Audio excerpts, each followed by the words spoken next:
everyone, and this is another Battle Chat, which will be exclusive to my Patreon customers initially for the first couple of days, and then we'll go on general release. I've been away on holiday in Italy, in the Italian Alps, in the Dolomites, which was absolutely fabulous, and to be honest with you, I didn't want to come back. But here I am again, back in the driving seat, and today I'm really delighted that I've managed to get a guest on who I've wanted to actually talk to for ages. I've known this gentleman by reputation for a long time, and in fact, my first kind of professional contact with him was back, oh gosh, when I was still running Battlegames, folks. This was probably around about 2010, 2011, something like that.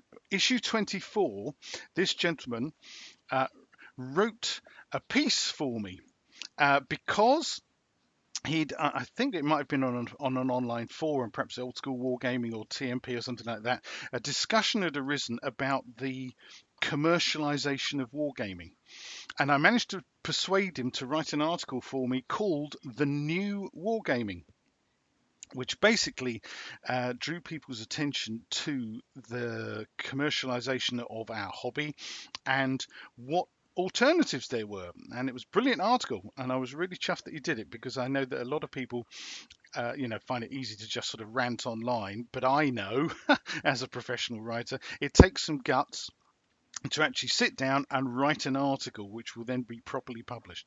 And he did, and it was fantastic. And he's gone on to do great things, which I'm delighted about. And the gentleman I'm talking about is Keith Flint. So hello, Keith, how are you? Hi, Henry. Pretty good, thank you. Yes. Good.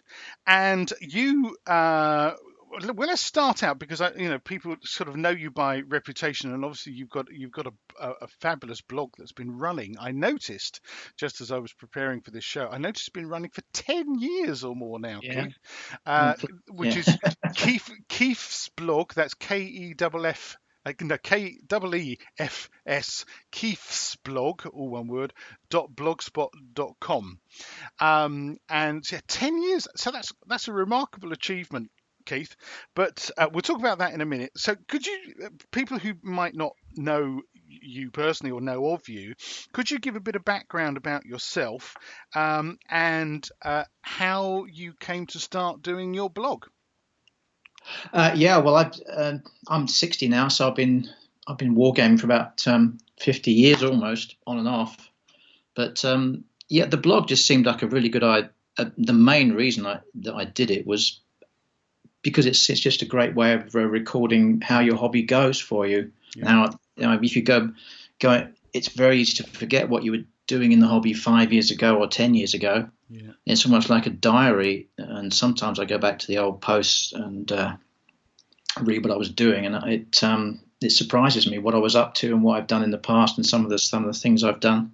So it's a great way to just have a record of your hobby, which is available very, very easily online, and it's just fun to do. It keeps you being on the blog, and people comment on the blog, and so you check out their blogs, and it's just a way of getting into a community, which is also a great thing.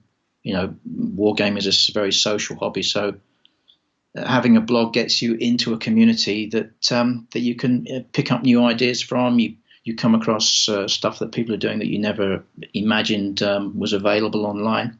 New ideas. It's a really good way to pursue the hobby, I think. Yeah. Oh, I agree. I mean, I remember, well, it was a surprise to me when I started my Battlegames blog. Well, it wasn't even called a blog back then, wasn't it? It was just battlegames.co.uk back in, what was that, 1998. And I was astonished at how quickly people arrived, and as you say, would start commenting and sending emails and stuff, and absolutely, that sense of community is extraordinary. Really, it's one of the great benefits of the web has been to hobbies like ours, I think.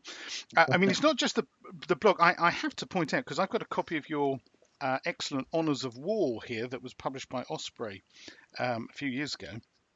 And it says here, Keith Flint has been interested in military history for as long as he can remember and has been a wargamer since his early teenage years. Born in 1957, he has an MA in history.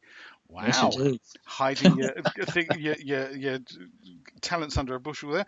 And is the author of Airborne Armour by Helion and Company, 2004, a regimental and technical history of the 6th Airborne Armoured Reconnaissance Regiment. So tell us a bit about that. Your MA in history. So where did you study, Keith?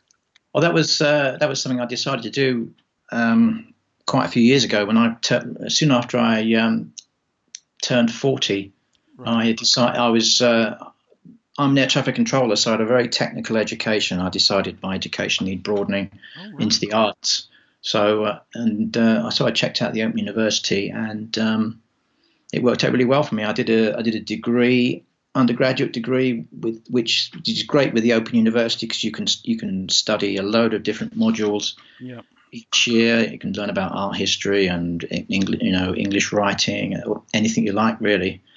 And patch it all together into a degree. And then after that, I decided it would be fun to take it a little bit further and try and do a little bit of learn how to be a researcher. Learn how do something a bit more independent study.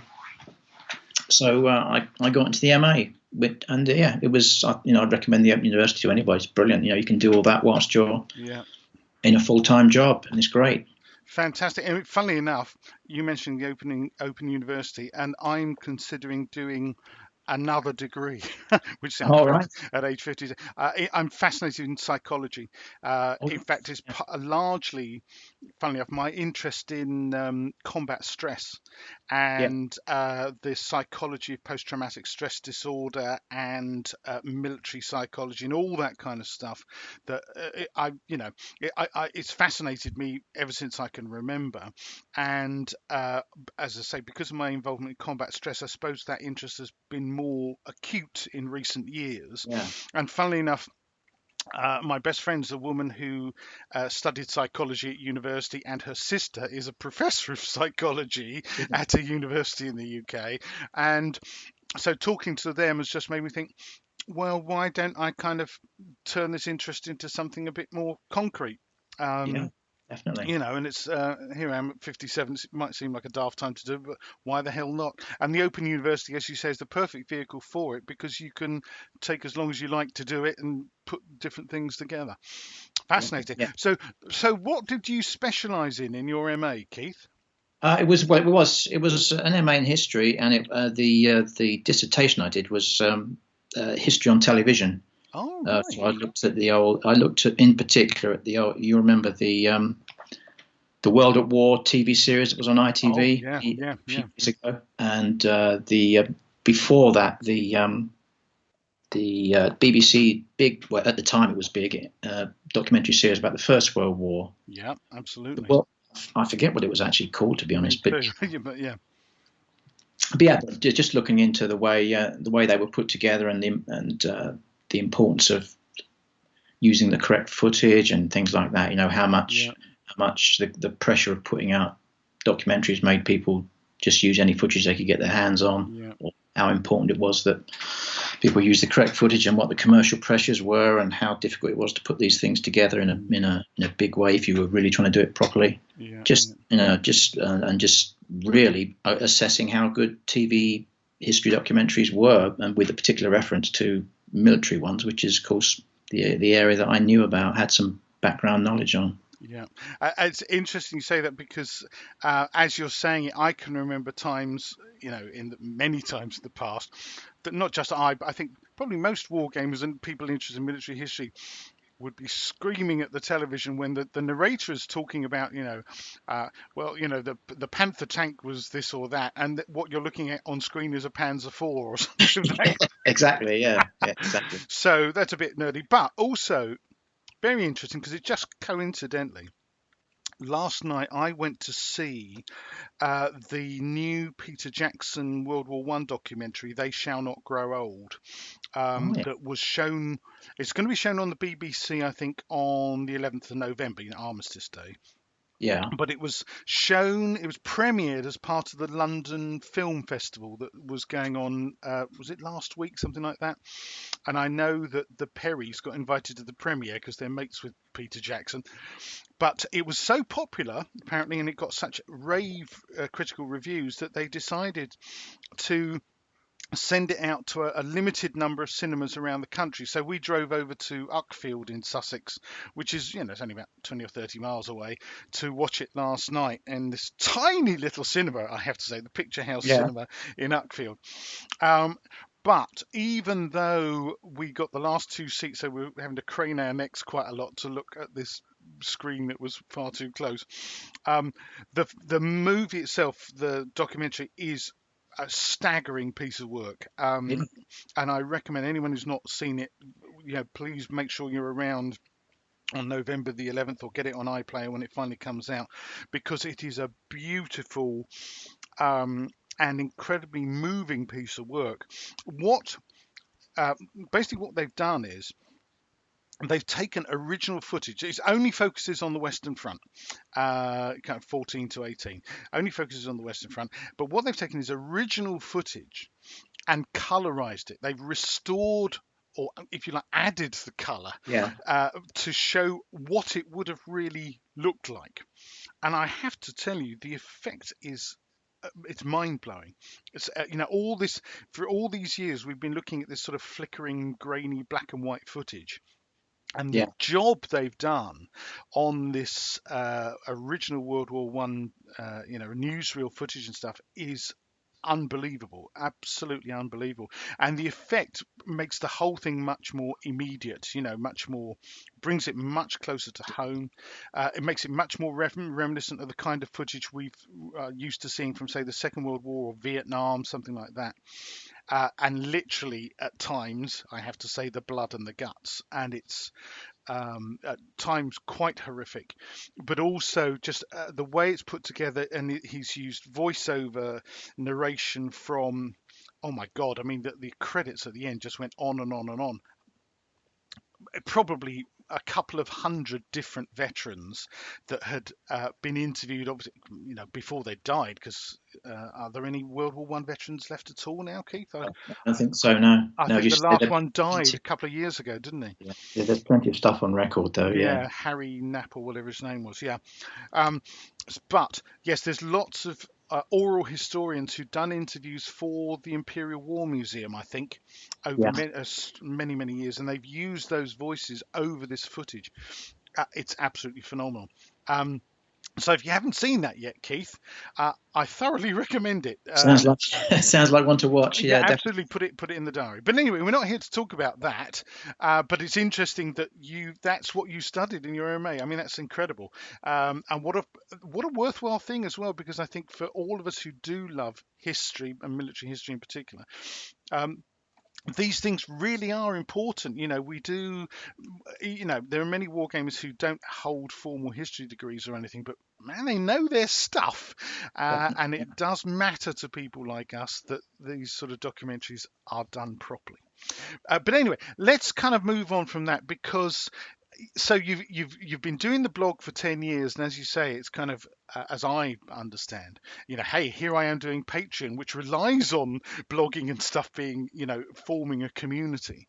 But as I say, the first encounter we had was because you were back in whatever it was, 2010 or something, you were quite angry, I think it's fair to say, Keith, about some of the trends of commercialization in the hobby. And I've actually got your article open in here from Battlegames 24 on page 3031. Yes, and there's your concluding paragraph is just brilliant. I've got to say, Keith, great piece of writing. We must not simply we must not become simply puppets of commercial string pullers. Commercialization and consumerism are not the spirit of wargaming, to coin a phrase. Celebrate your own achievements at the club or at home. Revel in the quickly set up games over basic terrain that produce cheerful and relaxing hours away from the real world.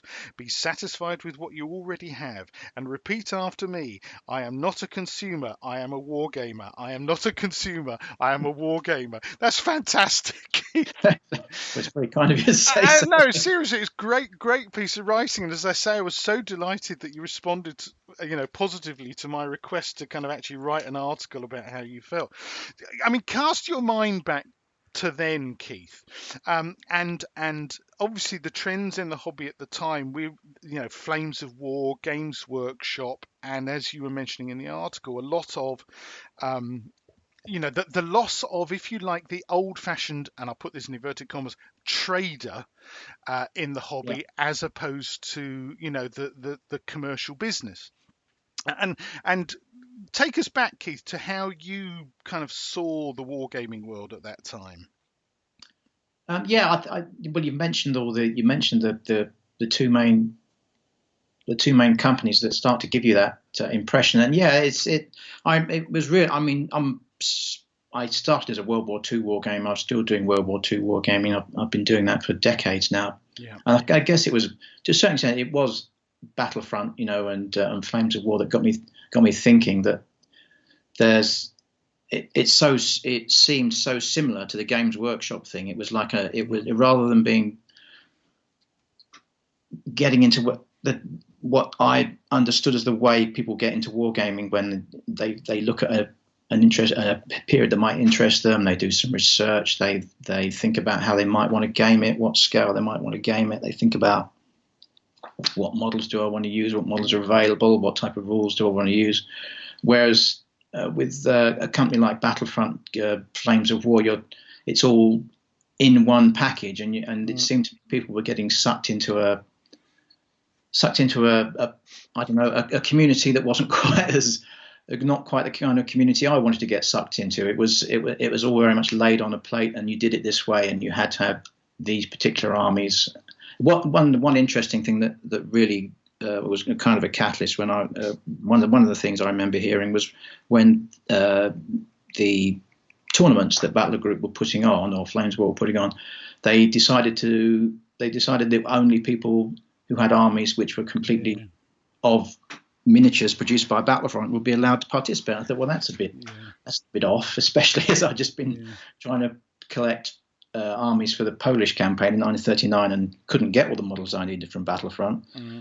I think they backed off from it, but it was just one of those things that made you think, oh, that's not right, But I think I've got, as I've come round to thinking more recently, I think I've just got an old-fashioned concept of what wargaming is, a kind of a do-it-yourself hobby that you fashion in the way that you want to do it. And I think the more you deal with the larger companies, I mean, I'd probably add Warlord Games to the list of course, yeah. people. They're absolutely massive, and there did seem to be a tendency that for younger wargamers to just want to tie into a group of products or a particular company, and they became dependent on them. You would see it in the forums, and they just become too much. I don't like to use disparaging language. I've mellowed a bit, I think, since.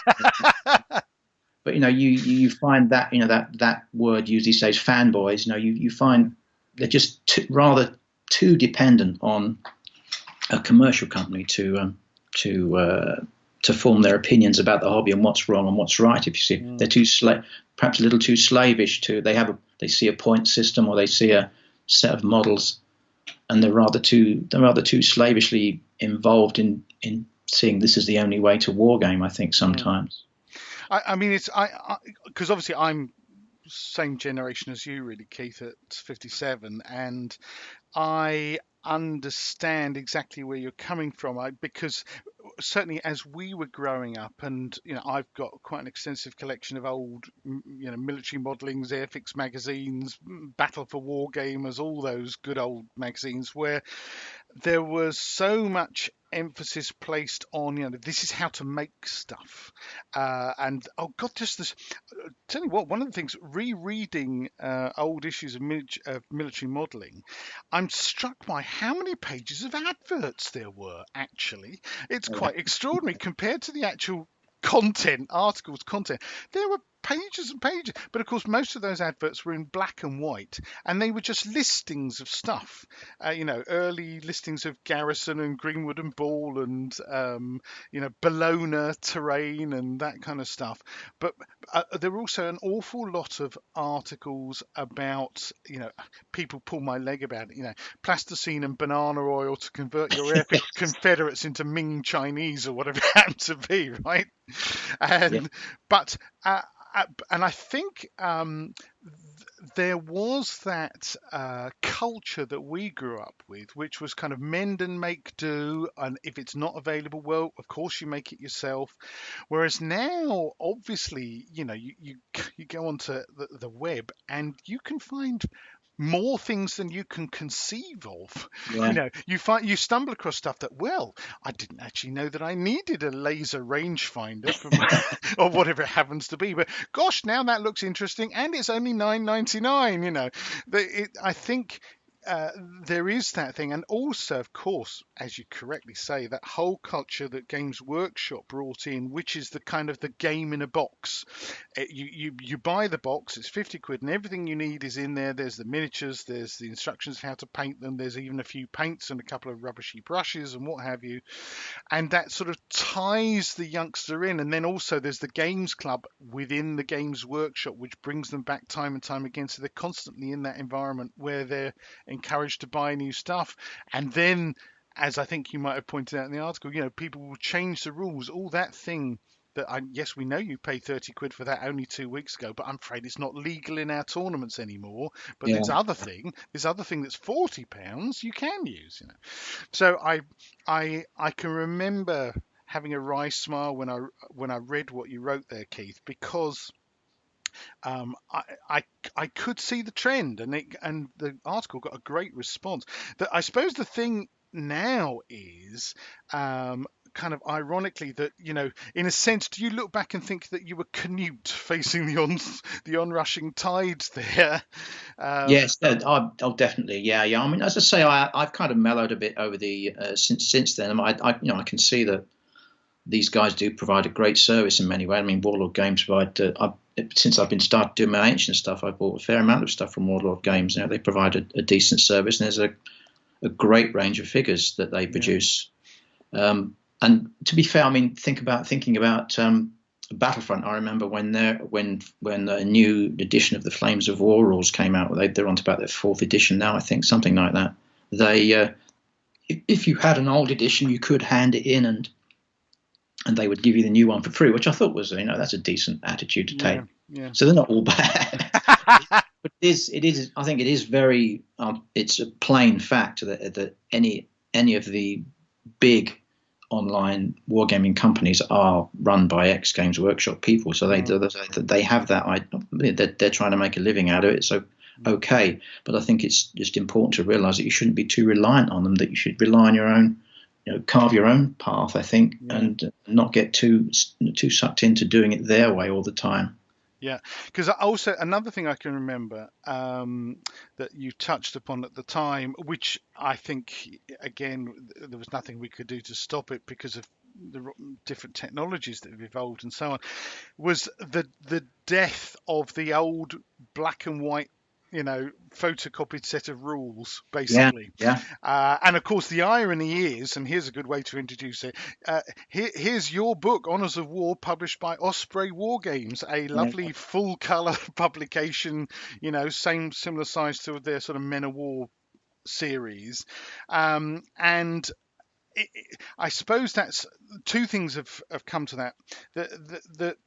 I remember your argument at the time about, it's a bit much. You're publishing, you want to publicize a new set of rules, but the buy-in tag for the Wargamer had gone from being, a couple of quid because it's a stapled A5 booklet, and now it's kind of 20, 25, 30, or even more pounds just to buy the rule set.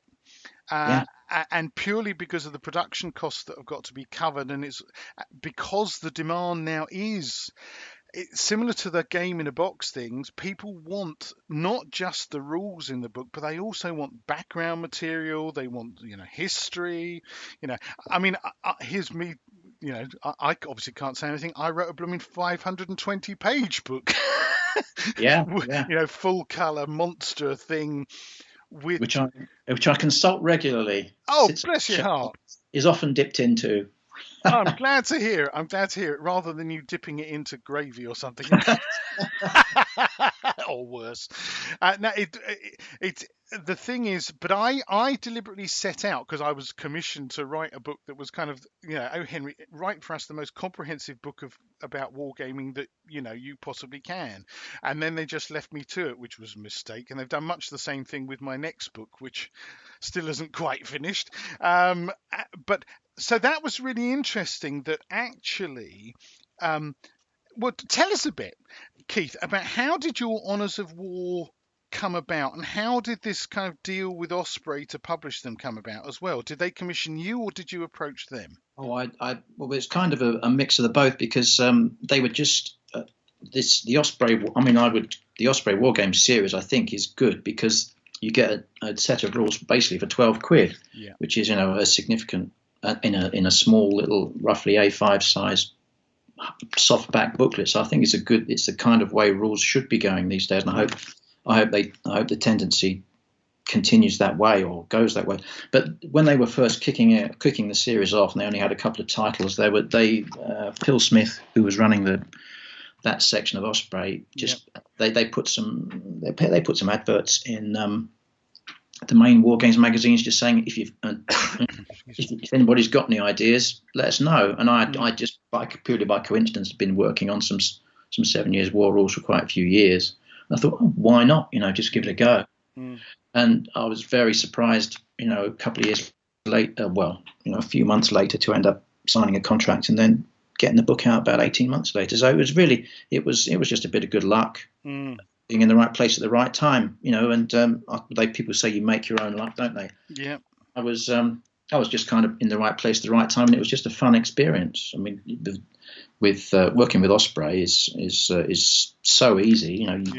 You just generate the material and they do the rest. They've got such an archive of photos, and they've got such top quality graphic designers working for them that you don't have to worry about anything apart from producing something that they want. And it is a very attractive book, and of course the other thing that makes everyone jealous, other writers, is of course you get access to all their beautiful artwork that's been produced for their men at arms and campaign books and things. And you've got stuff by Giuseppe Rava in here, and lovely. I mean, great. Wow, super illustrations alongside, because it adds interest, and as you say, it makes a beautiful package, and all for the cost of in the UK it was $11.99, which is it still is about, or it might be $12.99 now, but yes, it's a bargain. I think it's I still think it's a shame that that most of the rule books coming out, or at least a majority of the rule books coming out these days, are in the 20 to 30, even £35 category now. It's if you want to, because of the significant numbers of rule sets that are coming out these days. Somebody interested in a period who would like to build up a library of rule sets that they can compare and contrast. Yeah, it's a big. It's a big investment. Not everybody can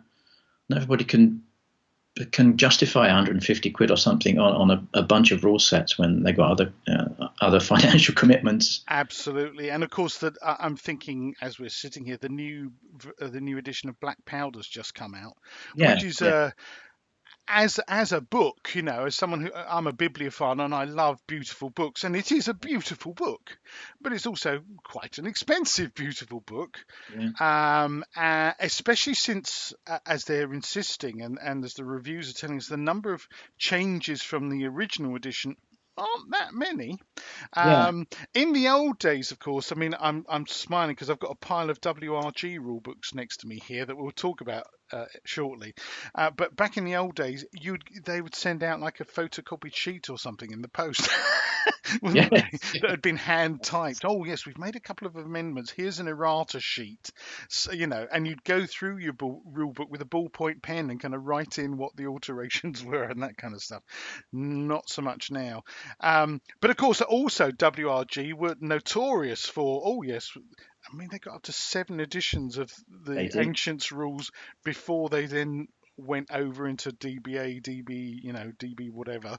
But let's stick for the moment with your lovely Honours of War rules. So was this a rule set that you'd already been playing with for years and then just thought, oh, maybe I should publish these? Or was it something you wrote as a project for publication? No, it was something that I've been punting around for, I think, 2008. Funny enough, what I was saying earlier about the blog, my blog or anybody's blog being a good record of what you did in the past. Yeah. Yeah, I started messing around with sets of 7 Years War rules, about 6 years before Honours of War actually came out. So it was just something I was doing as a little hot part of my hobby, really. Right. It was just coincidental, really. So, I mean, as someone who's also written a set of Horse and Musket era rules, but also, that originally I was a Charles Grant the Wargame player back in I sort of imprinted on that back in 1971, just after it first came out, coincidentally. But I can remember, funnily enough, I think lots of people think that, oh, Henry, yes, he played the Grant rules for years and years and years. Actually, no, I didn't. I played them quite a lot when I first had them, but one of the frustrations actually of that book was it was an incomplete rule set, which is why many years later his son wrote the Wargame Companion to fill in the gaps that his father had left in that book. It was quite frustrating, and also, of course, and I know this is something that you've addressed in your rules, that there's a limit. Playing with regiments of 48 men plus 5 officers and what have you, or 24, 30 cavalry or whatever, that's a really quick way to fill your table with figures, yes, right? Yeah, but also it means that on a modest sized playing surface like 6x4, in a sense, literally it doesn't fit. So then you have 2 ways to go. Either you have to downscale, as I did, to 20mm, 15mm, or whatever.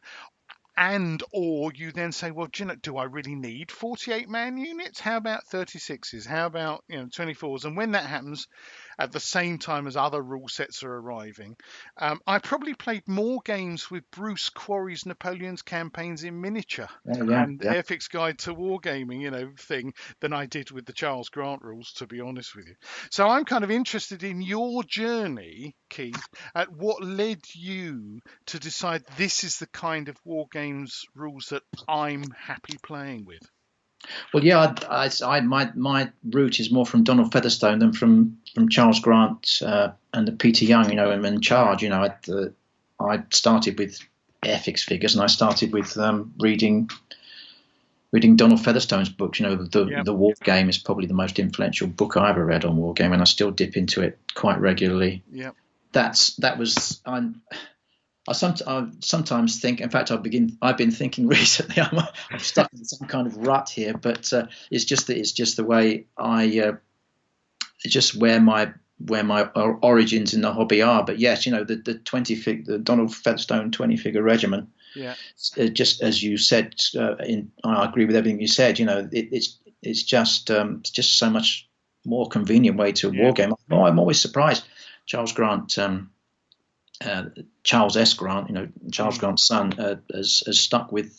It's great, he obviously enjoys it enormously, and I got a lot of respect for the guy. But it amazes me that he stuck with that set of rules almost unchanged for all decades, and he still loves wargaming with them, and it's obviously in his blood. So good luck to the guy. Yeah. But as you say, I although I love reading the book and I love the atmosphere of reading. I love the nostalgia of reading the books. I've never wanted to wargame that way. So yeah, my Honours of War started with trying to adapt the Featherstone horse and musket rules to a particular distinctive period, and the basic 20-figure unit is the basis of Honours of War, really. Yeah. And it's just trying. I think I'm increasingly coming round to developing rules that are as simple as possible. In fact, recently I've been looking through Honours of War and thinking this is a bit too complicated. I'm just, in fact, it's one of the things I've been doing recently with my new Ancients interest, and also with going back to the 7 Years' War and horse and musket period. I've been trying to think about ways you can develop simple rules that do make a good game. Yeah. And I'm looking at what Neil Thomas has been up to over the last 10 years or so with his sets of really simple rules, and looking at his approach. Once again, someone I've got a lot of respect for, but I don't actually enjoy playing his rules. But I've got a lot of respect for what he's trying to achieve, and I think there's some very interesting stuff in some of his books. Yeah. So that's the background, really. I'm coming from. To a certain extent, I am still rebelling against that commercialized. It's got to be big. It's got to be, 30 quid. If people are going to be presented with an increasing number of new rule sets coming out, which I think personally is a good thing, then somehow we've got to find a way to make them affordable to everybody. And online is one way, but I think there's lots of people like you and me, Henry, who like to have a book in their hand. Yeah.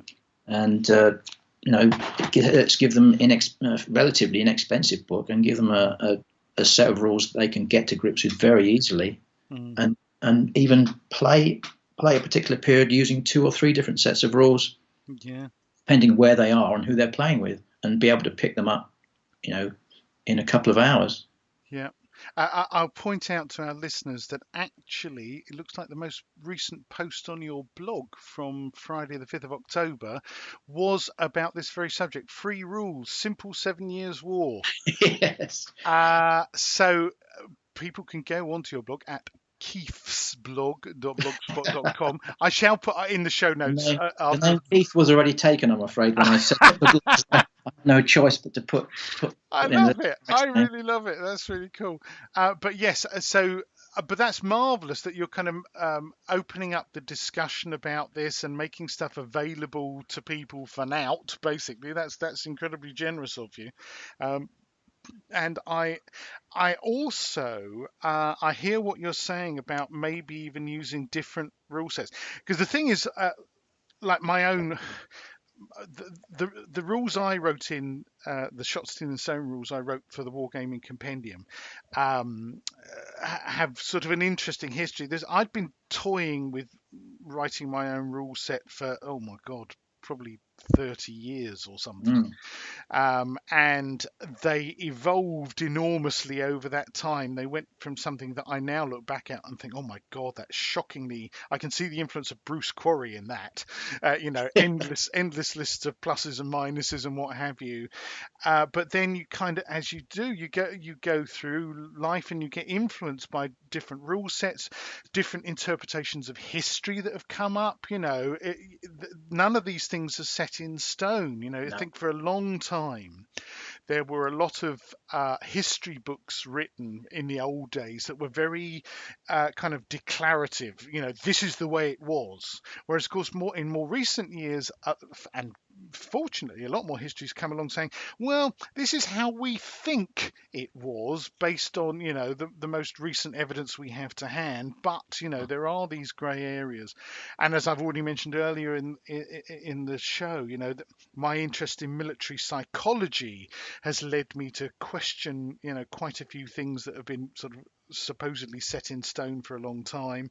And just your experience of using rule sets, isn't it, Keith, that the more games you play, the more you just develop this sense of, would that really have happened? Yes, right? Exactly. Yeah. And I'm constantly, one of the things I've been really lucky with organising the big games up in Ayton, as I have, several times, Yes, where my rules got play tested to death by at times kind of 15 or 20 very argumentative wargamers. Yeah. What a And great experience that is. That's one of the most positive things I've got out of actually going public with some rule sets and getting involved more with different online places. It's really great when you have your assumptions questioned. Absolutely. And people get involved and say, no, that's no good. And a number of times I've said, bloody hell, yeah, you're right. That's a bit second rate. That's a much better idea. Yeah. And it's such a positive part of the hobby, I think, for me anyway. That's where I get a lot of my interest in the hobby. Absolutely, and also just being made to question. So why did you write that rule that way, Henry? And the funny thing is, I mean, there are times when I think, yeah, I know I wrote it that way for a reason. There definitely was a reason for me doing that.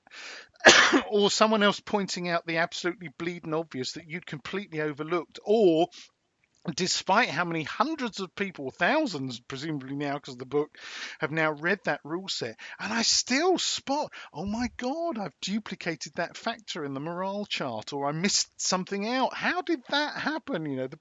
Endless proofreading is an endless task.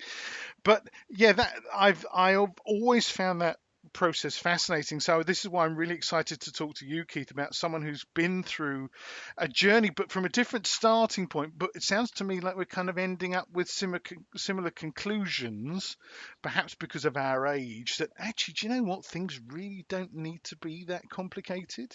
Exactly, yeah. And I certainly, it's a long time since I played a Don Featherstone wargame or a Charles Grant wargame. But the interesting thing is, when you look back through all those battle reports that they used to post in, Battle for Wargames or Military Modelling or Practical Wargaming or whatever it was, where they've used really quite simple rule sets, and yet the outcome of those games is entirely plausible. Yeah, right? Yeah, and absolutely. Go on. You were about to say. No, that is very much the way my mind's been going. I think there are, to be fair, a very large number of wargamers who like the denser rule sets. They really do enjoy that process, and good luck to them. But my own personal thinking is, there is I don't know. I don't trust my instincts because I'm not sufficiently embedded into the commercial side of wargaming, and not like you with your experience in publishing and magazine editorship and that kind of thing. You have a much better perspective than I do. But purely from my own personal perspective, I really think that I can't understand why there isn't a greater interest in simpler rule sets. In this, as we move forward, as you say, we're learning. We're a lot more sensible these days about what we really do know about the past and how battles were fought. And on the other side, there's the old-fashioned attitude, I think, that you and I share, if you don't mind me calling it old-fashioned, that the game is the thing. A lot of people don't like that attitude. They think, well, it's just an excuse for writing second-rate rule sets that don't really, or an excuse for not doing the proper research. But I think I enjoy doing the research, but I do want a nice easy game that I can enjoy without having to think too hard about it. It's a phrase that Stuart Asquith has used to me recently, which says these rules are okay, but they make my brain hurt. I want rules that don't make my brain hurt, and I think that he's been a massive influence on me over the last couple of years, and I think that's a direction I'd really like to go with the rules I write, whether I just use them for myself or whether I'm at any stage lucky enough to publish any more rules. But you've mentioned Stuart Asquith there, of course, the great Stuart Asquith, who previously editor of the much missed Practical Wargamer. Well, let's be honest, the fact that Practical Wargamer, that his publishers, was it Nexus, wasn't it, who pulled the rug out from under him back in, was that about 1992? Something like that. I've lost track of time, but it was at the early 90s, wasn't it? 92, 93, something like that, where suddenly poor Stuart was given the news, oh, by the way, as of next week, you don't have a job. But that magazine and his kind of attitude, that the name Practical Wargamer, is something that resonated so much with me that this basically why I started Battlegames back in 2006, because I kept thinking surely someone's going to pick up that title and kind of breathe new life into it, and no one did. And I thought, well, bugger me, it's probably going to have to be me then, isn't it? It is one of those things where at the time it really did feel like Hobson's choice, that, well, no one else is going to produce the magazine I want to read, so I better do it, kind of thing. But so Stuart, so how did you come into contact with Stuart then, Keith? Well, I moved when I had to move to the Cotswolds as a result of becoming redundant from my job in the Bristol area, right? And I settled in a town called Northleach in the Cotswolds, and it just purely by coincidence, it turned out Stuart lived in the same small town. One of his friends alerted him to the fact that one of his friends who had seen my blog alerted him to the fact that I lived in Northleach, and he just contacted me on the comments column on my last post, and said, "Do you fancy getting together?" And just signed it Stuart Asquith, and I messaged him back, are you the actual Stuart Asquith? Or are you the Stuart Asquith? I think I put it. Yeah. And he came back with, he's a very modest chap, and he came back with, yes, I am the Stuart Asquith who used to publish, used to be the editor of Practical Wargaming and author of all those books. So it was just a complete lucky coincidence. Wow. And it's been great ever since. Yeah, it's very useful person, very, very friendly, easygoing person to meet, and it's obviously he's got some tremendous memories. He's wargamed. He still has. He used to wargame very, very frequently with Charles Grant's son, and he has. I don't think he ever wargamed with Charles Grant himself, but wargamed with Donald Featherstone, has met Peter Young, people like that. Wargamed with all the names you think of, or that maybe you and I think of as the founders of the hobby. He knows them, or he knows stories about them, and loves to recite them, which probably most of which I couldn't possibly repeat here. Yeah. He wasn't very. He was a devil, that guy. He's just conversations will start with. They're very fortunate. I consider myself very fortunate to have come into touch with him. I have to. It's great. I mean, seeing pictures of him on his blog, because I've had, Stuart used to write for the magazine for me, and we did, a long time ago now though, isn't it? Oh God, we put on the Molvitz game using the original figures from the war game with Charles Stuart Grant, and of course Stuart was involved with that and stuff. So I mean, first of all, we have to say we're hitting an age where I'm glad to see he's still alive. That's the first thing, and secondly, really glad to see that he's still involved in the wargaming scene. I think that's really lovely. And so seeing some pictures that you posted on your blog recently at was it the Cotswolds Wargaming Day? Oh, that's right. Yeah. Which I'm actually scrolling through now. So do give him my best, because it's been quite a long time, because obviously after Battlegames and everything imploded, and I sort of lost contact with quite a few of the people who I suppose because Battlegames had been reasonably unashamedly at least partly old school. Whereas when I took over the job incorporating miniature wargames as well, I had to be a bit more circumspect and broad, and make sure I also addressed the readership base of that magazine, which obviously was a lot less old school. So contact with Stuart sort of fell away a bit, but do give him my best when you next see him. And as I say, it's just brilliant to see that he, amongst a few other of the big names in the hobby, I mean, Charlie Wesencraft is another one who still going. Absolutely. I mean, way up there in Newcastle upon Tyne, and I had contact with him.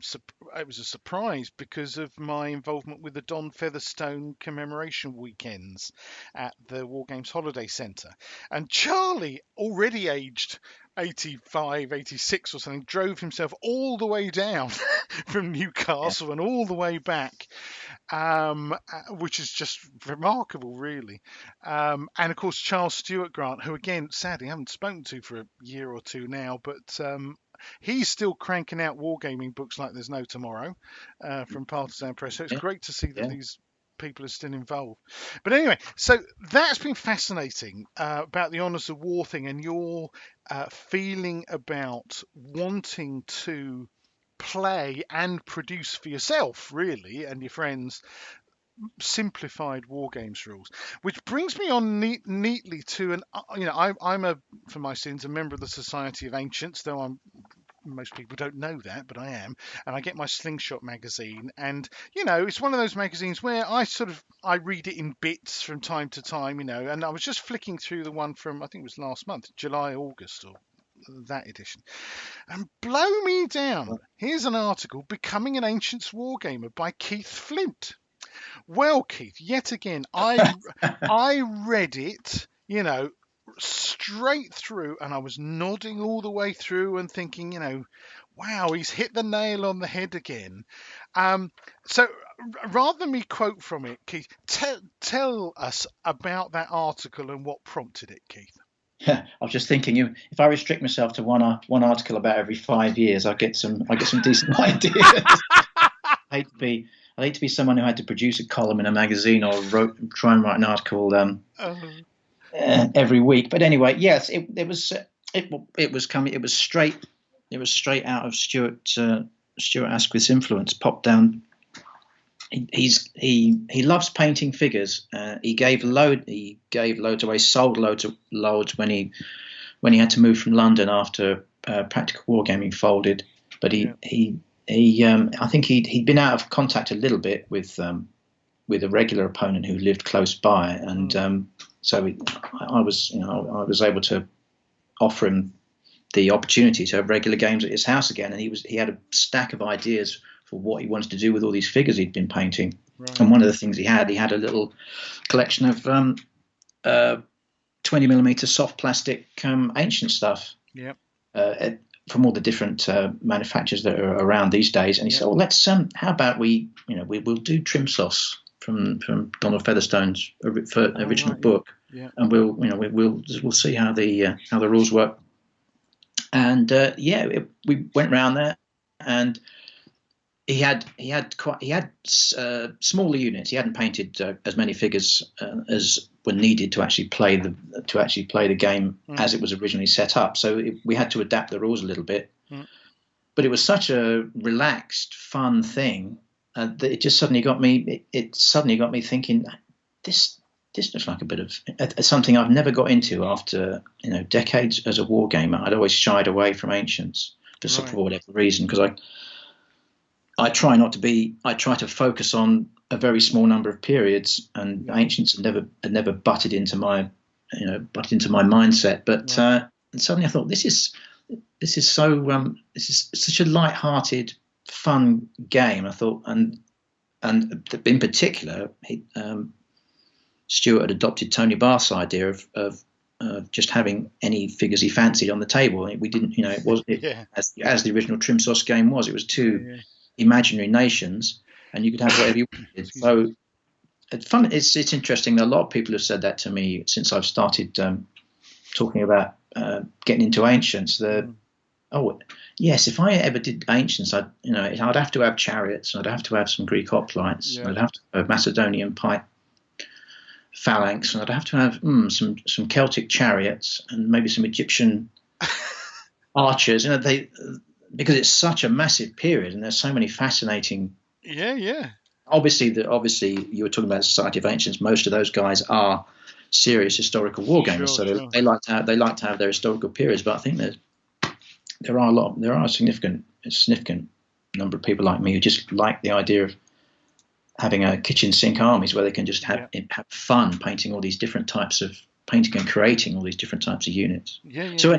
I thought, well, this is nice, and it just developed from there. I thought I started tinkering with the rules to get some rules that we might be able to use more effectively with the units we had, and then I thought, why don't I? It was originally I decided I'd sort some units out, and so that I could do a Battle of Trim Sauce myself with my own figures, and then it just developed from there. I started really enjoying it.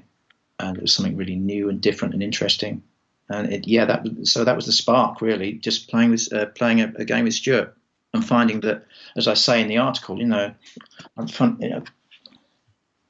Ancients didn't have to be complicated and deadly serious. Who would have thought it? I think that's perhaps I do love the Society of Ancients, and I've really enjoyed being a member. I think that's, if there is a downside, I think there's sometimes it just get a little bit too serious, perhaps, and a little bit too demandingly historical. And some of the Ancients rule sets, because of the complexity of the number of troop types and the extensive period of history that they encompass, they do. It's very hard to get away from the fact that a decent set of Ancients rules does have to be fairly complex. Yeah. So it can be a slightly intimidating period to get into, I think, rather like Napoleonics, which I've been taking a look at recently for the first time. They're exact. So it would seem there are two periods there which can be very intimidating for the outsider who's never tried them before. But someone like Stuart Asquith is the kind of guy who'll lead you into something like that, and you think, oh yeah, this is just another fun period. And you don't have to worry too much about if you don't want to. There's plenty to get into if you want to, but if you don't want to, you can dabble and have a good time anyway. Yeah. I think that's a couple of interesting things spring to mind there. I mean, first of all, I've just got your article in front of me here. I'm talking about the WRG Ancients rules. Yes. And, was it cumbersome and mind-numbing? was a comment. That was a comment from someone who actually, as I'm sure you know, who actually likes the rules and has been one of the American gentlemen who's been working to make the 7th edition or the 6th edition, one of the editions, more modern, trying to improve the explanation and improve the way the rules are set out and presented, so that a new generation can get into them. Yeah. But even he was honest enough to use exactly those words about them. So it does make you wonder. Does it make me wonder? Anyway.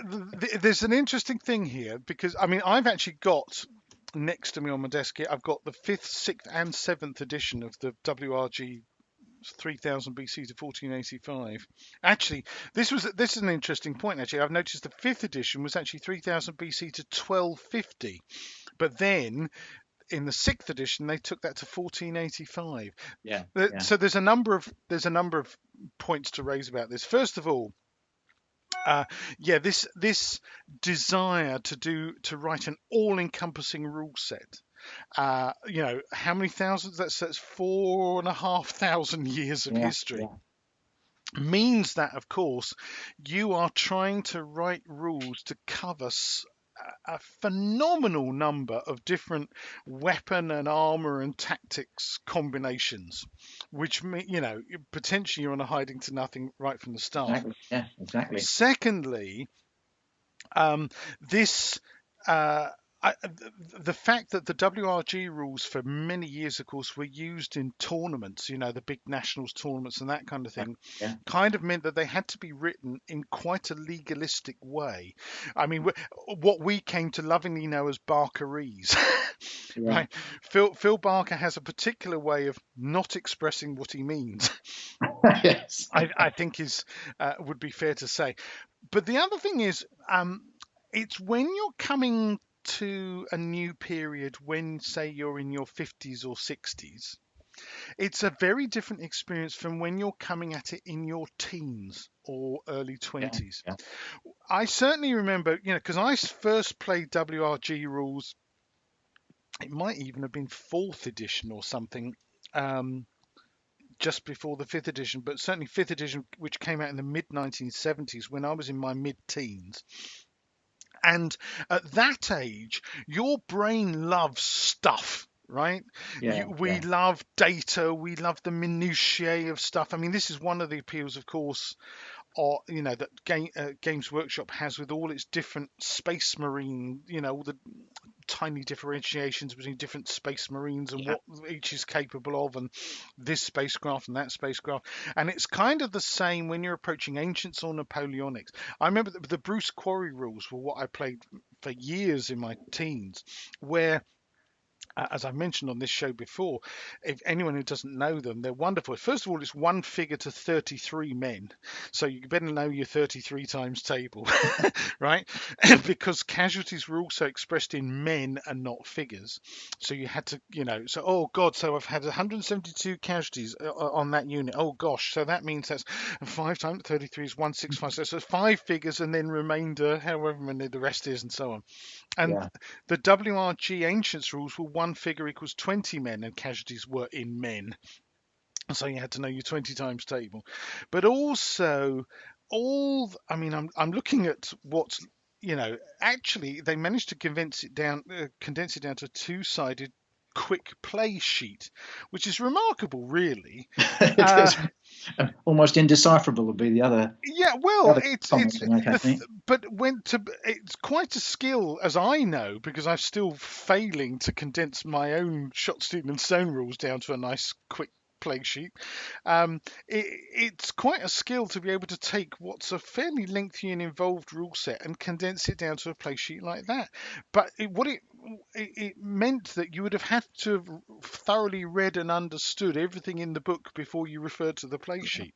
Yeah. And it's kind of interesting because at the time I loved these rules and I played, I couldn't say how many, lots and lots and lots of games using the WRG Ancients rules. But now I'm, this is partly coincidental. I contacted you because I read this article. I thought, God, what an incredible coincidence. I'm just thinking, it's years since I played Ancients. I want to get back into Ancients Wargaming. So what rule set am I going to use to do that? That's what prompted me to get in touch with you, wasn't it, Keith? Seeing that you were at this kind of similar stage, and also the imaginations thing. Exactly as you were saying, that I want to play Ancients, but I like the Ancients Persians, but really this sort of aspect of the Persian army is a bit crappy, really. So I'd like to have a bit of this or that sort of added in.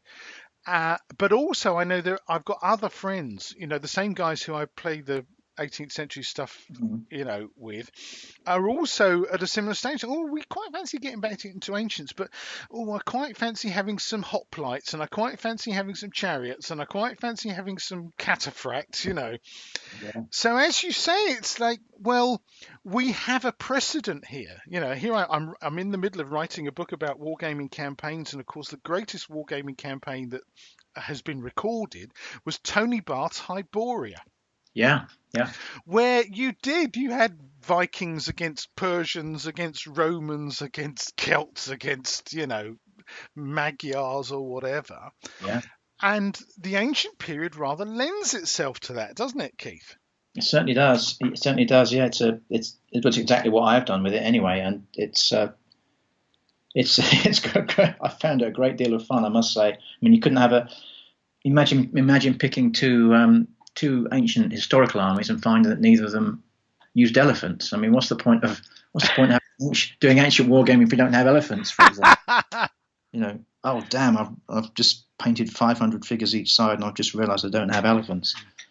Back to the drawing board. Or they don't, chariots, elephants. It's just tremendous fun, isn't it? You wouldn't want to restrict yourself too much, really. And I can see in the photographs that accompany your article, there are indeed heffalumps in evidence. Oh yes, yeah, the lovely HCH figures elephants that I bought. Yes.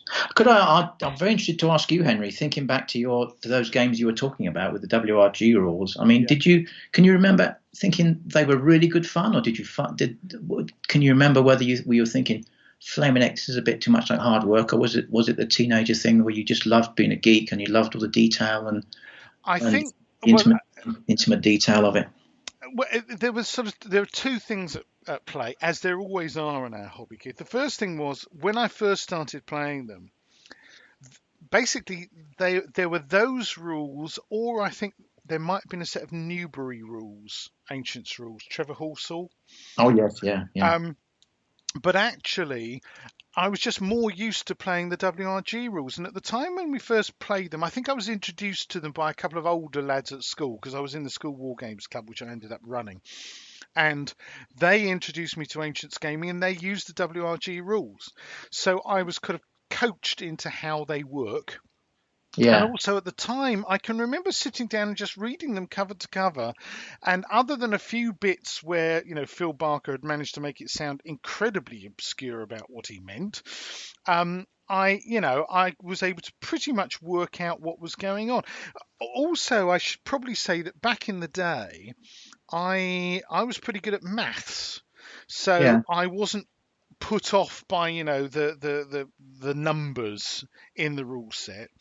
And also conceptually, I kind of just got it. I mean, it's hard to Right. say anything Yeah. different. But of course, the other side to this, Keith, is, as always, it was who I was playing with.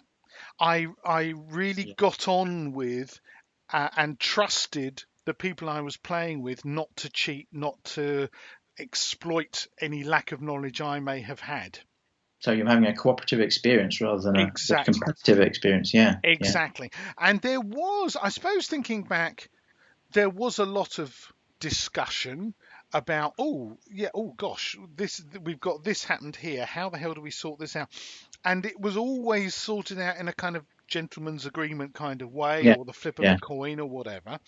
And also, there was this other difference in that rule set, like with Charles Grant's and others, where the moves were simultaneous.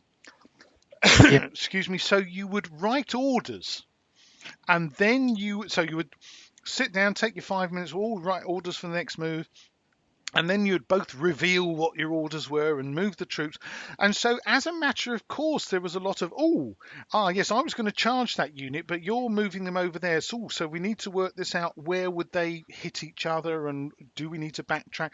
It was funny enough, I found it was a more cooperative experience playing simultaneous move games than I go, you go games. Yeah. Yeah. I can see that. Yeah. Yeah.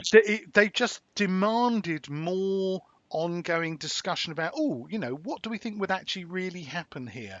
Oh, I think, yes, probably my guys seeing your guys move there, either they wouldn't have charged at all, or I would have had to have written a different order. There would be that kind of ongoing discussion. Yeah. Also, partly because of that generation, Keith, that we've already talked about, it, there were very few people who came into wargaming not knowing anything about the history. Yeah. Yeah. All of us would have read at least a handful of books about the period in question, because obviously in the WRG rules, you pick up, this 5th edition I've got here, there's nothing about the history. No, and a lot of technical language as well about types of troops and names of troops. Yeah. So you would have had to have done your homework. There were the army lists as well, of course, that they published. But again, that was just literally army lists. There was no explanation of anything in there.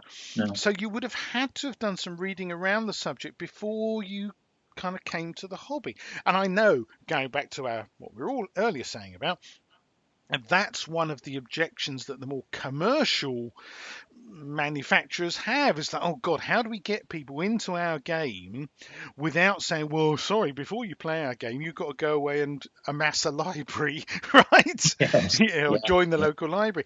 So, yes, we need to put everything in the box. So, pretty pictures of the troop types, painting, the whole shebang that we're used to.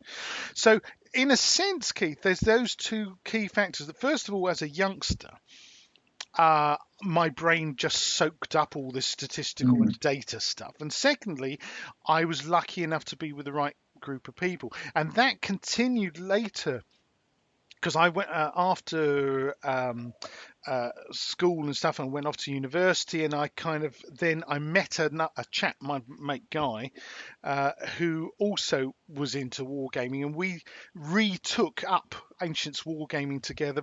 I think it must have been after we graduated. It might have been sort of in the final year or something. And again, our first port of call was the WRG rules. Yeah. And I remember we had some thumping games of Byzantines versus Arabs. That was our armies of choice, thematic Byzantines versus Arabs.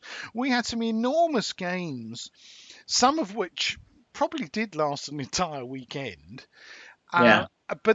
But there's another clue, because at the time we had more spare time on our hands. Yeah. So it didn't matter because probably by now, if you play a WRG game And you have what's a classic situation in ancient and medieval wargaming where the battle lines clash, and suddenly you've got a gargantuan number of calculations to perform. Yeah. And sometimes calculations where you've got, say, one unit with one weapon and armor type facing off because it's hit halfway between two opposing units which might be completely different in nature. So you've got some really extraordinary calculations to perform, and of course that is time consuming. Yeah. So I think that's an interesting thing. Some people revel in that kind of thing, and some people don't. And I think I was interested because it wasn't an age thing with it. I was put off by those rules and the Newbury rules at the time, as it were. I was interested to hear what you had to say about really getting into them at the time, really enjoying them, because that's one of the reasons I don't think I did Ancients, because I just thought, I can't face these rules. They're just a bit too impenetrable for me. But it's certainly interesting. I think you made some very good points there about it's particularly about the who you're wargaming with. Yeah, so vital. Because that applies, doesn't it, Keith? It doesn't matter what period, what rules you're using. You can have the most simple, gentle rules on the planet, but if the person you're facing against is, and I don't need to bleep this out, is an arsehole, right? Yeah. It's not going to be an enjoyable experience. Exactly, yeah. Whereas if you've got someone who's kind, considerate, and generous, and you're playing a relatively impenetrable rule set, but they guide you through it, suddenly, as it obviously did for me, the penny drops and go, oh, okay, I get it. Now I understand how that works, and it's not a problem anymore. Yeah.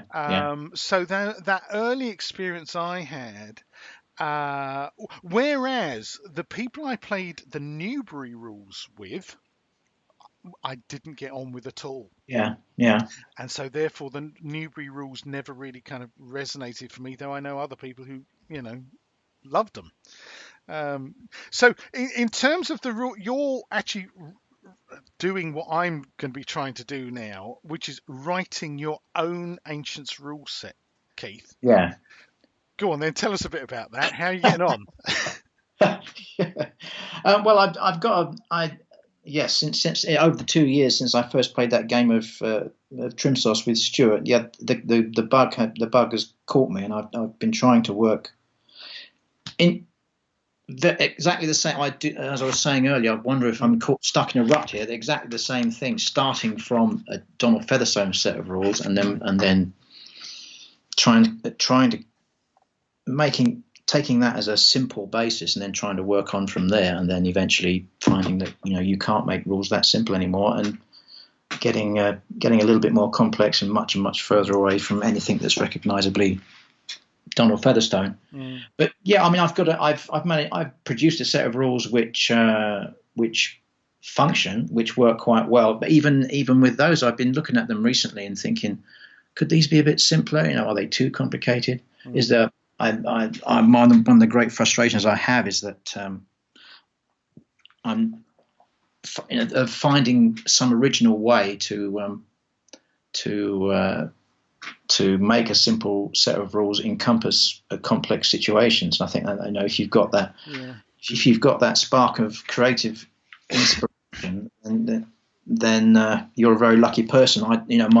As with Honours of War, my rules tend to just develop over months and years, and I slowly grind out what I need to get from the rules. And I don't have those inspirational moments where you suddenly work out a game system like DBA or as Rick Priestley did. You suddenly develop the War Master system of incorporating command and control into rules without making a lot of complications.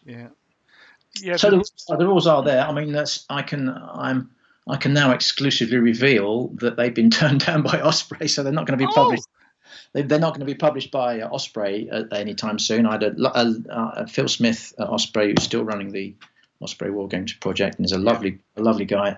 Has been considering them for quite a few months, and finally decided they wouldn't have fitted into the Osprey Wargames 1199 A5 booklet format. Anyway, they had expanded a bit too much, and it wasn't Osprey won't. I don't think they like them enough to want to make a 25 quid book out of them. Right. So I don't think there's any. I don't think there's. I don't need to be coy about telling you that. I don't think Phil sent me a very nice, very informative actually email saying why they weren't accepting them. So I've got to look elsewhere now. But I would like to.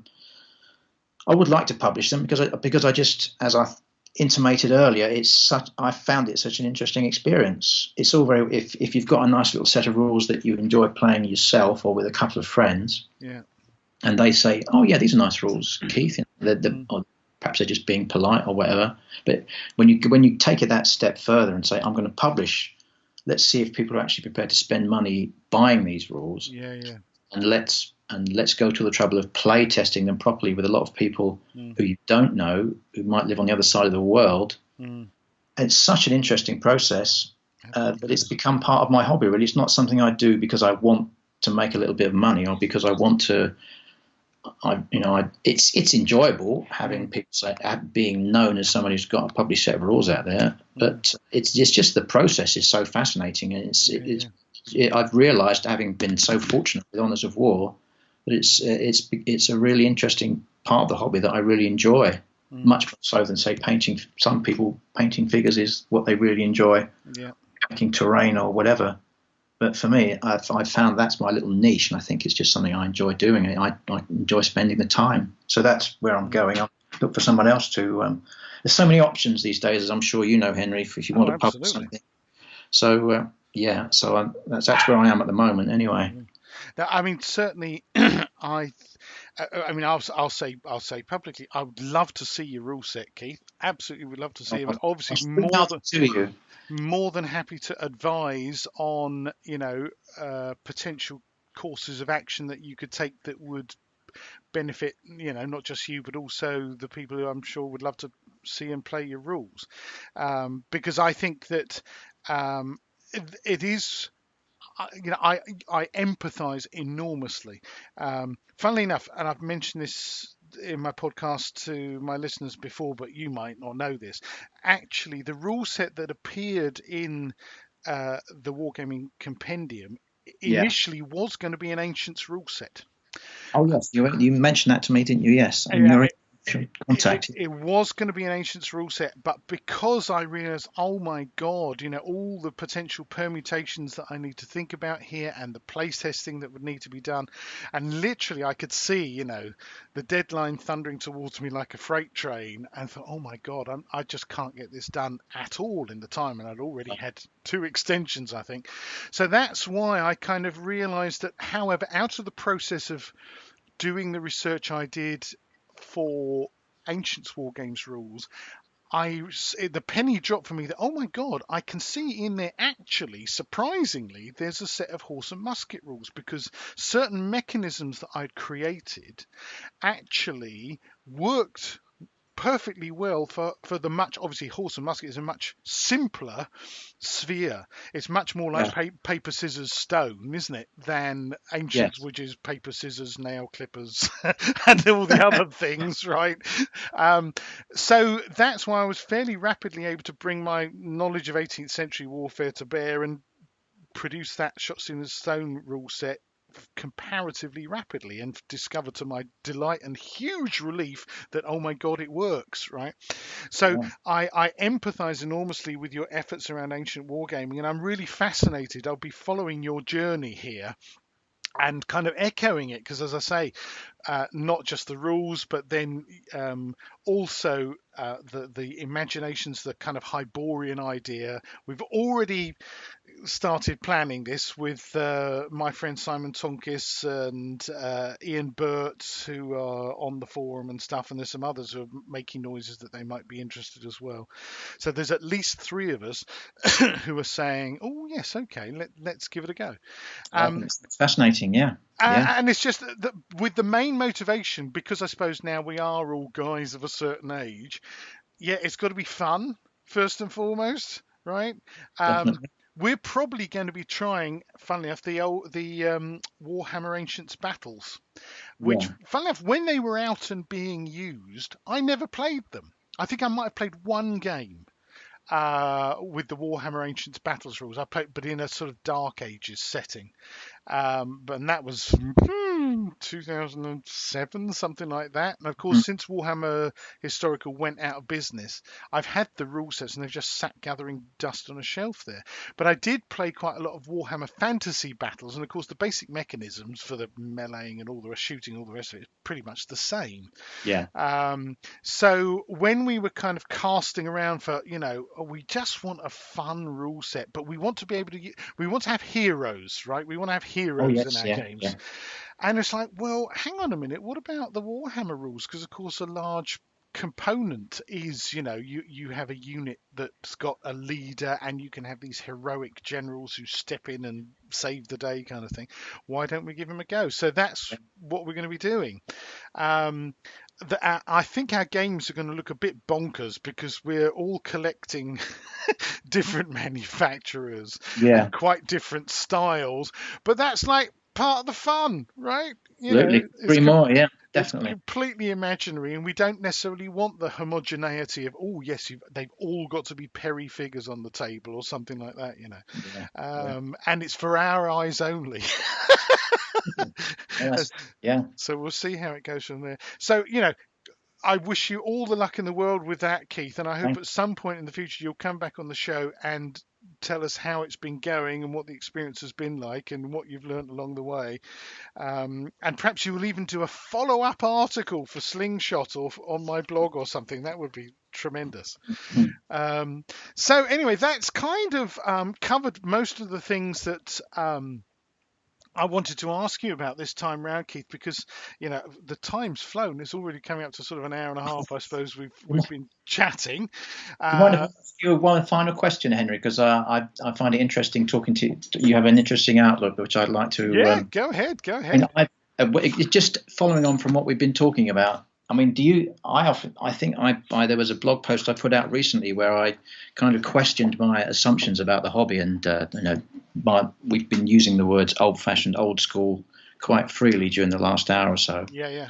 I have this somehow in my mind. I have this assumption that old school is very appealing, and simplicity, in the future of the hobby, simplicity is going to be really appealing. Yeah. And old school is where we look for our inspiration for that simplicity. I mean, do you think that's right, or do you think it's a dead end that the people actually do love these? It's going to be next month. It's going to be 50 quid rule books and continuing fairly complex rule sets. Am I kidding myself that old school and simplicity is the way forward? Well, I'll look at it this way, Keith, because I think since and it was a stroke of luck that I got invited to join that old school wargaming group back in, what was it, probably 2005, something like that, the Yahoo group, which is now sort of fizzled out from what I can tell. But that showed there was still an underlying desire for this form of simplicity. And I certainly think, well, my feeling is this: I don't think that either side is ever going to go away. I think that the big manufacturers are still going to be driven by the need to produce new and shiny and expensive products because they have that commercial imperative. And I can't see Warlord Games or Plastic Soldier or whoever it is suddenly changing their tune overnight and going, oh, do you know what, we think we're going to go back to photocopied sets of stapled rules. It's not going to happen, right? And also because, of course, the new digital print technology has made it possible for full color print on demand. I mean, this is one of the things I'm excited about, Keith, which is that I can I with my Gladius publications, which I'm going to be doing more work on over the coming months, which is I can write something, a little book or whatever, produce a kind of magazine, and I can upload that artwork to someone like Amazon and make it available, and someone can come along and say, oh, I like the look of that, and they literally click a button on their screen and it prints one copy, which is then mailed to them in full color, properly bound and all the rest of it.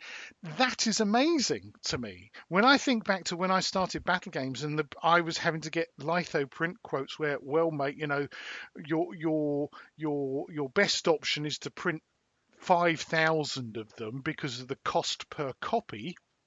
Yeah. But then you only sell, say, 3,000 of them, which means you've got 2,000 copies sitting in a warehouse somewhere. And you're having to pay for the warehouse space. I mean, my experience with Battlegames taught me a lot, Keith. I can tell you. Yeah. And now, I mean, it really is a case of, if I was starting again now, I wouldn't start from there. I would do it completely differently. Now, in terms of that, means that you can produce what would have not so long ago been considered a very simple old school set of rules, but it can be packaged to the customer in quite a glossy and attractive way. Yeah. And one of the things we are battling with, of course, is that nowadays, 10, 20 years on, people's expectation of what they're going to get for their 10, 20, 30 quid is exponentially higher than it used to be. Yeah. I can't remember what I paid. Here I am, WRG 5th, 6th edition. What were they? 5 quid? Something like that? I can't remember back in the day. Less, maybe, yeah. And it's all, it's printed on a color card, but it's all black and white printing, very simple, perfect bound. I mean, it went from staple to actually perfect bound, which was quite a step for WRG. And that's what our expectation was back then. You look at most of the rule sets, and I'm still picking up old rule sets on eBay because it's, I'm a bit of a nerd and I'm a completist. So I go hunting for things. I'm glad there's somebody out there the same as me then. Oh yeah, I hope we're not clashing with each other in bids. But anyway, I just because I'm a completist, I often find myself on eBay going, "Oh gosh, do you know what? I think I played a game of that once back in 1977. I'll have that because someone's flogging it off for a couple of quid on eBay. Lovely. But is that even what I expect from a rule set? No. Now, no, it's not.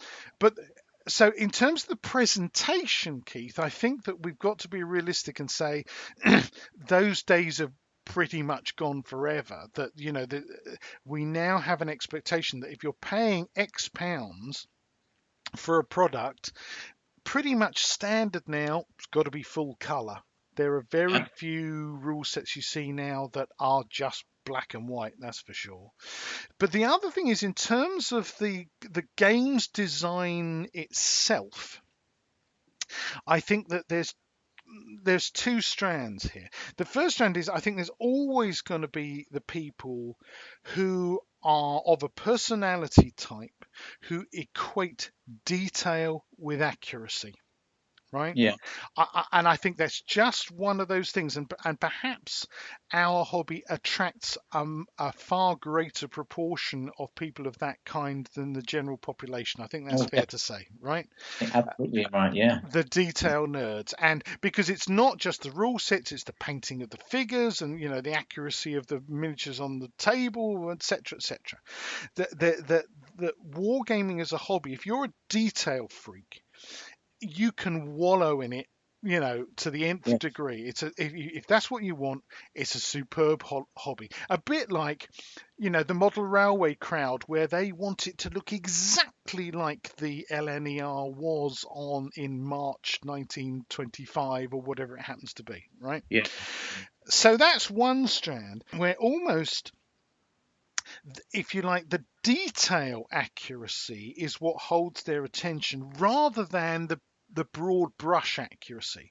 Because as we mentioned earlier, looking back to the Asquiths and Grants and what have you of this world, they were able to play with comparatively simple rules and get games that reflected quite closely the outcomes of historical battles. Utterly, this is a conversation I've had with other people on my show. Jay Arnold over in the States and I've had conversations about this balance between accuracy in inverted commas or realism in inverted commas and plausibility, because at the end of the day, actually the only thing the greatest expectation that you can have from a war game is that it results in an outcome that is entirely plausible in historical terms, Yeah. and that even if something unexpected or weird happens, you can find an explanation for it. Yeah, oh God, because yes, the Imperial Guard did run away at Waterloo, for example, right? Yeah. That Yeah. might not have been an expected outcome, other than to the British Guards facing them as they tramped up, next to La Haye Sainte, but it was entirely plausible that under those circumstances and in that situation, their morale was badly affected, being shot at suddenly in front and in flank, and they melted away. Now, so long as your war games rules and the game leads to an outcome that everyone around the table can say, oh yeah, I didn't like the result, but yeah, I have to admit that, yeah, I accept it. What you don't want is a game where everyone is standing around the table shaking their heads at the end thinking, well, that's a load of crap, isn't it? Yes. That Yeah. would never have happened. That would Yeah. never have happened, that those little Persian light cavalry archers routed those cataphracts, for example. Yeah, Yeah. it's not going to happen. And if it does, there's something wrong here. Yeah. So I think as rules writers, we need to think, okay, well, to a certain extent, I mean, it's like with my shot, steel, and stone rules. I can't tell you how many years and how many hundreds of pages, I've still got them, hundreds of pages of notes of research I did over 10 years or whatever that led to that rule set. But of course, when you read the rule set in itself, that isn't necessarily evident because even with really simple things, Keith, like, okay, how many range bands do you have for your artillery? Do you have extremely close, very close, close, not quite so close, medium, long, medium, medium, long, long, long, extreme, extreme? Where do you, in reality, make that dividing line between the chances of that gunner hitting that target of that type at that range are what? Okay. And in the end, I just come down to the standard close, medium, long, right? Yeah. Because it seemed to me that having more range bands than that was utterly meaningless. And the reading I did around the subject of artillery fire was that, yeah, probably out to the range where you're going to be firing canister most of the time anyway. Yeah, that's pretty damn close range. Then you've got this kind of effective range beyond that, and then you've got the range where I suppose if he's lucky he might hit something. Yeah. And there's trying to be more precise than that, particularly in the pre-modern era, is just ridiculous. Yeah, it's pointless. Yeah, it's really pointless. I feel, yeah. And also because think of all the other factors that in reality are, the guy doing the aiming, he's got a bit of a stomach ache because he ate something bad last night, right? Oh, it's a bit windy today. That particular cannonball that you load down the barrel's got slightly more windage than between its diameter and the barrel than the last one. So it's going to bounce more as it goes up the barrel, and it might come out at God knows what angle. Plus, right? The troops that they're aiming at are in a slight hollow in the ground, right? So you can't quite see all of them, below the knees are hidden, sort of thing. There is just in terms of logic, applying logic to the rules that we play and the rules that we write, we cannot possibly cover every single eventuality. It just can't be done. And therefore, the sensible thing to do is to say, well, in broad terms, this is the most likely thing to happen under those circumstances. But we can't possibly cater for every circumstance. So what we have to do as rules writers is kind of whittle down what we do to, right, I think actually these are the most crucial factors that we must pay attention to in that situation.